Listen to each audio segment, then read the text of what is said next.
Hello, and welcome back to the Basic Bee podcast. I'm your host and favorite SEO coach, Brittany Herzberg. And today I've got two words, meta descriptions.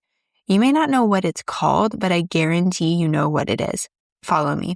You go to Google, you type something in that search bar, you hit enter and see all those websites and blog posts. Those gray couple of sentences, that is called a meta description, or SEO description or page description. It is super annoying, but the website hosts are not on the same page about what they call that on the back end of your site. But trust that you do have a spot for this on your website.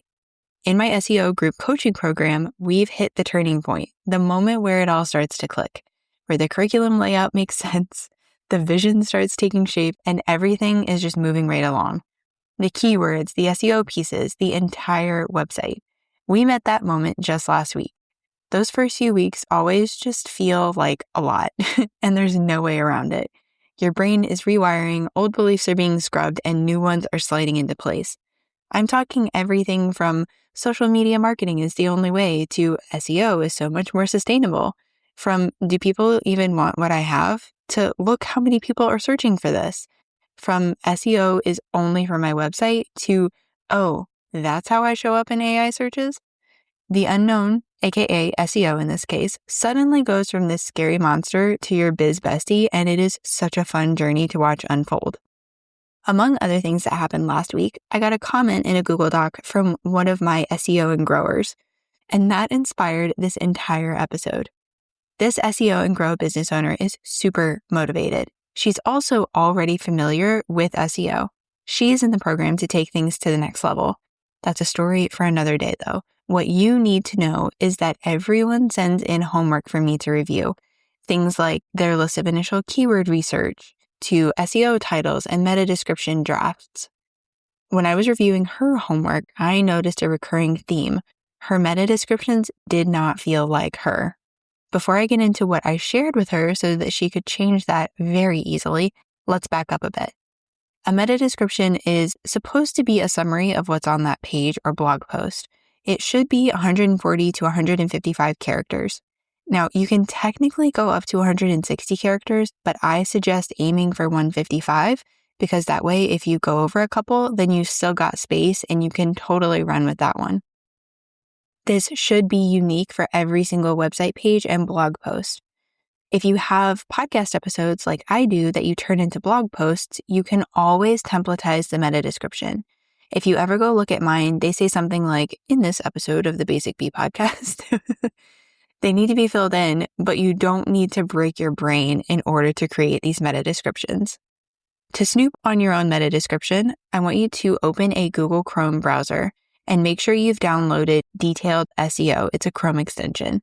I'll have a link below in the show notes. And if you ever don't see a link mentioned, go over to the blog post. That's always linked in the show notes. I keep all of the links in that episode blog post. Okay, back to this. Once you've got the Detailed SEO extension loaded, you'll type your website into the browser. So I would type brittanyherzberg.com. Remember, whatever page you have pulled up, that is the meta description you're going to see. So if you have your homepage pulled up, you'll see your meta description for your homepage. If you're looking at a blog post, that's the description for that post. Once your site is pulled up, you'll click on the purple letter D. That's the extension. And you'll see something that says title, something that says description underneath that. The description is what we're paying attention to. So you want to notice if it says missing, or if you have a description, notice how many characters long it is. Again, you want it ideally to be a minimum of 140 characters and an absolute maximum of 160 characters. Ideally, it's about 155 characters long. That's it. You're just observing right now. It means absolutely nothing about you as a person or as a business owner, period. Stay with me because we're going to talk through ways to take this description to the next level. But first, to locate your meta description on the back end of your website host, you can always go to Google and type in something like meta description for Showit site or meta description for Wix site. If you happen to be on Squarespace, that's where I host. You'll go into the section that says pages, and you'll find the settings wheel next to each page. Click on that, look for SEO, click on that, and you'll be able to make changes in there. The one exception is the home page. You'll still find the settings wheel next to home. you'll click on that, click on SEO, but just know it'll take you to another page, and that's where you're going to update your meta description, but only for the homepage. All the rest of them are just easy and they have the settings wheel and you just click on that for each page.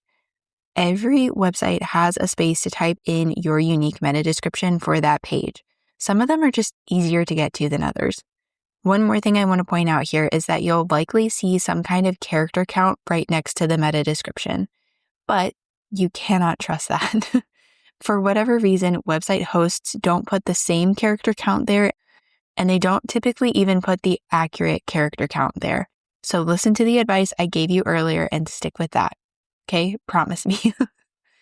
This is what I see go wrong with so many meta descriptions. They're not even there. They're too short. They're too long. They're the same for multiple pages, or they're written in third person, something that reads like, Brittany helps online business owners with their SEO.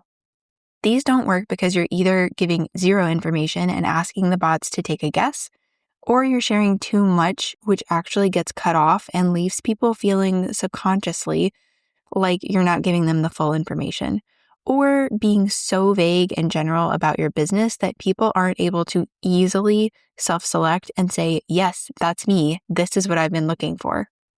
Listen up. If you've tuned me out, come back, because this is how to do meta descriptions well. Let's pick up once more with the SEO and growth student. Her meta descriptions were not feeling like her. She's got such a big, fun personality that kind of comes at you like a bear hug from your grandpa. That's what I expected, but that is not what I got when I was reading the drafts. And because I always have both hats on at all times, SEO strategist and copywriter, I spotted an opportunity. Get ready to take notes. Pro tip incoming.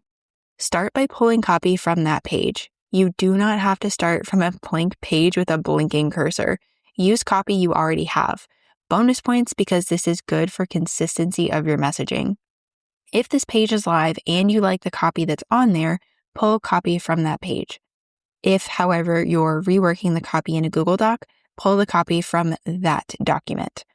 Use whatever is most in line with your business vision and offerings as they stand for this upcoming season. Just like what I shared in my Google Doc comment with this student, starting with copy you already reviewed or wrote ensures that you're weaving in your voice and vibe from the jump. And for anyone meeting you for the first time as an answer to their Googled question, that's an instant trust builder. Next pro tip, write your meta descriptions in first person.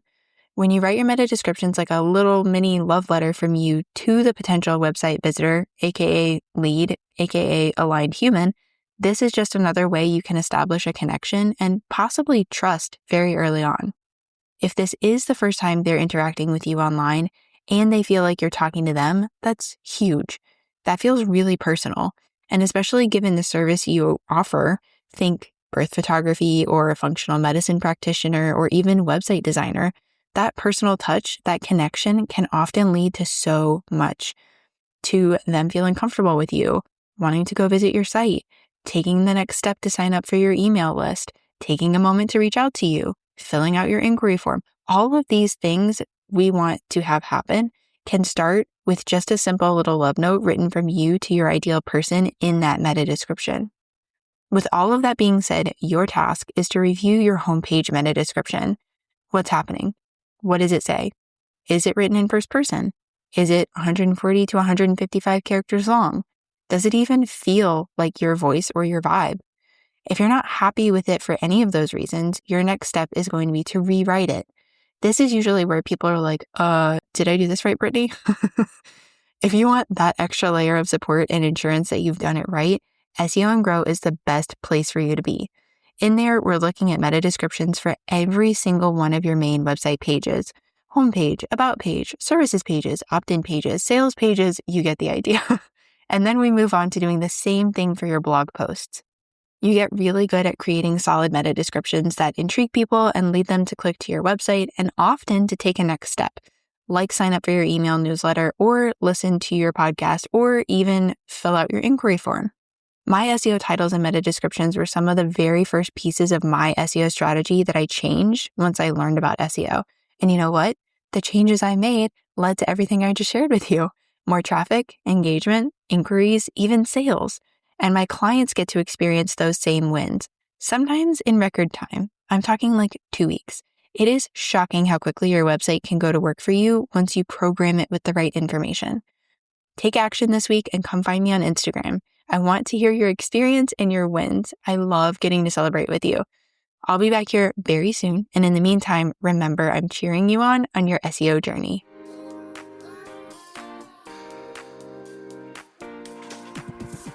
You've heard me talk about it, but how exactly does social proof support SEO?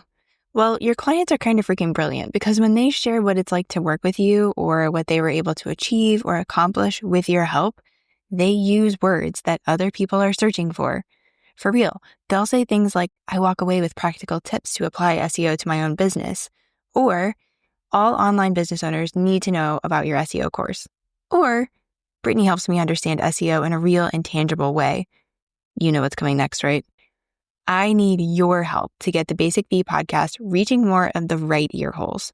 When you follow, rate, review, and share the show, that helps me help more entrepreneurs discover and lean into the magic of SEO. As a little extra incentive to write a review, once a month, I'll be selecting one podcast reviewer to receive a free mini SEO audit. You'll help me get discovered, and I'll do the same for you. Check the description for more info.